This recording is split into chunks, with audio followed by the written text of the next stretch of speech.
Daeng Jumaha, jemaah haji lanjut usia atau lansia asal Kabupaten Goa, Sulawesi Selatan, meminta doa agar dapat menjadi haji yang mabrur.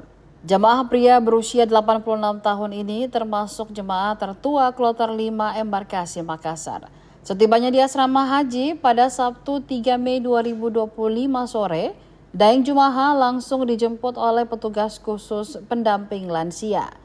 Di usia senjanya kini, Jumaha menyampaikan tetap semangat dan bersyukur atas kesempatan yang diberikan Allah Subhanahu wa Ta'ala. Ia berharap seluruh rangkaian ibadah haji dapat berjalan lancar dan diterima sebagai haji yang mabrur. Terpisah, Kepala Bidang atau Kabit Akomodasi PPIH Embarkasi Makassar, Dr. Haji Wahyudin Hakim menyampaikan, jemaah lansia mendapat pelayanan khusus dari petugas panitia penyelenggara ibadah haji atau PPIH. Ia menjelaskan di aula asrama haji, para lansia langsung ditempatkan di area khusus agar bisa segera beristirahat. Sama seperti ini kita berangkat pelayanan kami sampaikan biasanya sudah salat maghrib atau salat subuh. Alhamdulillah, pertama tentu kami sampaikan bahwa hari ini kloter 4 asal Kabupaten Goa telah memasuki aula dan layanan sementara berlangsung. Kami sampaikan bahwa di aula Arafah ini ada layanan khusus yang berkaitan dengan lansia, tentu oleh tim akomodasi dan bagian penerimaan melayani khusus.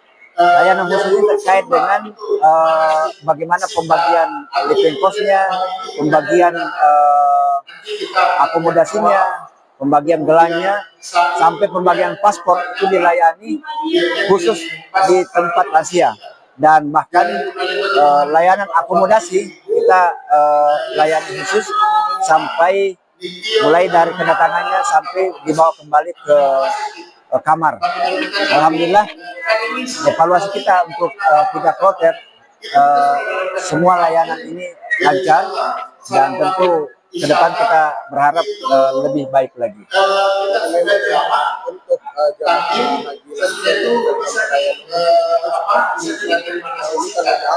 Ya, jadi tidak melalui seremoni saja.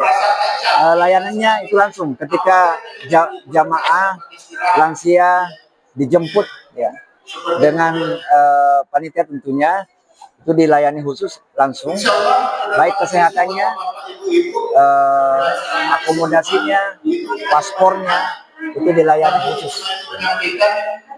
Download Tribun X sekarang, menghadirkan lokal menjadi Indonesia.